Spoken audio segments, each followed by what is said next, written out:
Alam nyo kung sino ang dapat mauna, mga boss chief amo, sir, na bulat-latin yung salin?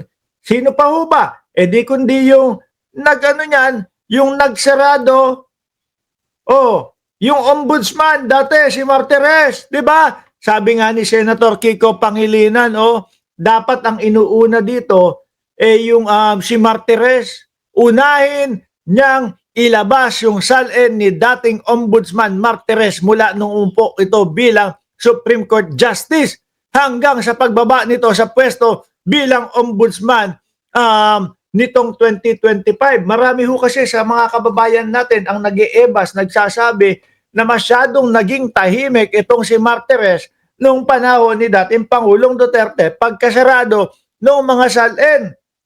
Pagka gawa nila nung hindi na pwedeng tingnan, makita yung mga salin ng mga government official. Tahimik na, baka iniisip ni Kiko Pangilinan, baka masyadong malaki ang itinaas nung kanyang mga ari-arian. Di po ba? Hindi, tama naman Mapapa-question kayo, bakit kaya ginawa nila Martires iyon? Bakit kaya ang dating Pangulong Duterte inutos doon sa tao na iyon? At ito namang ombudsman ginawa niya dali-dali. Baka sakali magkaalaman, bakit tutol ito sa paglabas ng salin? Una mong iisipin din dyan, baka siya sasabit. Kaya sinarado nila, kaya hindi nila ipinakita, kaya ayaw nila, kailangan magpapaalam pa sa opisyal ng gobyerno o kung sino man Poncio Pilato na opisyal ng gobyerno na gustong makita ang salin ng mamamayang Pilipino. Sabi ni Armando Dales, mahiya naman kayong mga taga Davao. Ang labas na yan, sa Marcos yan noon pa. Ano yan, pinagmamalaki nila, libreng sakay ng bus? Naku po, chipipay naman.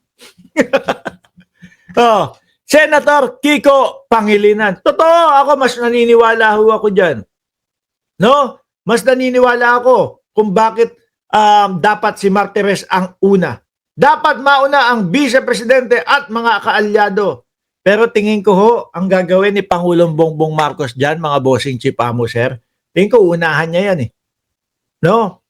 Feeling ko uunahan niya yan, mga kababayan. Re-recta niya. Ako na una! Para lahat na magsunuran. Pagka hindi sumunod yung iba, pagka hindi ginawa nung iba, alam na, mga bossing. Di ba? Alam na mga kababayan. Speaking of ICI nga, dumito muna tayo sa mga diskaya. Nako po, kay Marcoleta na lang daw humarap. Sabi ni Greco Bellica, iba talaga yung idol ni Sangkay Janjan. Malupit babanat si Greco Bellica Sabi dito, GMA News, Sara and Curly Diskaya will no longer cooperate with the Independent Commission for Infrastructure o ICI. Di magtago na kayo. Adi ba? Ganun lang naman yun Mag-umpisahan nyo ng magbalot-balot at magtago kung hindi kayo makikipag-cooperate dyan. Baka hindi lang ICI ang humanting sa inyo. Baka pati mamamayang Pilipino huntingin kayo para lang ibalik kayo, ipasok kayo doon sa loob ng ICI. Hindi para ipapatay sila Para huntingin sila, para hagilapin at ipasok doon sa ICI at ituloy yung investigasyon. Bakit? Kasi walang witness protection program. Ganun ba? Baka hindi lang yan yung dahilan. Kasi walang Marcoleta. Hindi makaporma si Marcoleta. Nasabi ni Ramon Tulfo, hindi daw tumanggap ng 120 million si Marcoleta. Hindi, yun naman po yung sabi talaga No? Meron daw isang mambabatas na 1 billion ang unang asking price sa mga diskaya daw sabi ni Ramon Tulfo, tapos nagkasundo daw sa 120 million, pero hindi daw po si Marcoleta yon. No? At ang dahilan daw po ng paghingi nung 1 billion o kung 120 million na napagkasunduan ay ipagtanggol daw po ang mga diskaya doon sa Senate Blue Ribbon Committee. Kaso hindi daw nangyari. Kaya ngayon, nagkakaroon yata ng bawian ng 120 million. Pero sabi naman po ni Ramon Tulfo, hindi daw po si Marcoleta yon. Hindi daw po. Gusto lang ni Marcoleta na mapasok sa witness protection program o maging state witness ang mga Diskaya. Pero hindi daw po si Marcoleta yung tumanggap ng 120 million. Ako ho, naniniwala ako, hindi ho si Marcoleta yan. No? hindi ho si Marcoleta yan. Pero bad trip yun, ano? Bad trip yun. Kung sino man yung mambabatas na yon na nakatanggap na ng 120 million tapos biglang babawiin, nasa bahay mo na, nag-iisip ka na, ano kaya bibiling ko dito sa 120 million? Sports car? Hindi naman ako mahilig. Matanda na. Hindi, matatanda na yung mga ano naman natin, mambabatas natin, di ba?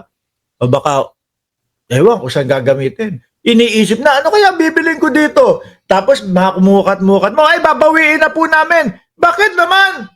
Hindi naman po kami naipagtanggol sa Senate Blue Ribbon Committee. Oh. Pero uulitin ko ho, hindi si Rodante Marcoleta yun, mga kababayan. Sabi po ni Montulpo. Ngayon, Sara and Curly Diskaya will no longer cooperate with the Independent Commission for Infrastructure o ICI on its investigation into the alleged anomalous flood control project. Executive Director Attorney Brian Hosaka said on Wednesday. Hosaka said the contractor couple withdraw their cooperation after they saw a media interview of ICI Commissioner Rogelio Singson where he said that no one has yet qualified to be considered a state witness. Makukonsidera mo ba yan na sila ang state witness? Ano? Ang gusto nila, pang 2022 hanggang 2025 lang yung pag-uusapan eh. Yun nga yung nakita natin sa Senado eh. Ang state witness, all out. Parang hindi ko naman siya kinakampihan si Bryce Hernandez at hindi ko naman sinasabi na wag makulong si Bryce Hernandez. No? Pero para ho sa akin, mas qualify pa ho yung tao na yun kaysa dito sa mga Diskaya.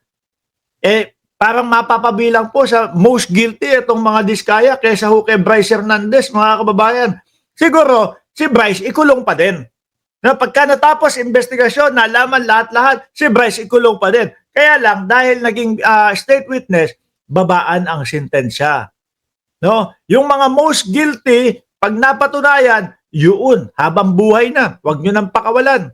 Kung gusto nyo, lagyan nyo pa ng tigre sa loob ng kanilang hawla. Bahala sila. Di ba? Kesa dito, na maging state witness, pili lang ho yung mga sinasabi nito eh. At halata mo na nagsisinungaling pa doon sa mga hearing.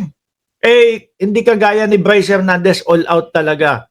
With matching talagang buo sa loob niya na ibalik na yung mga luxury car at lahat yon.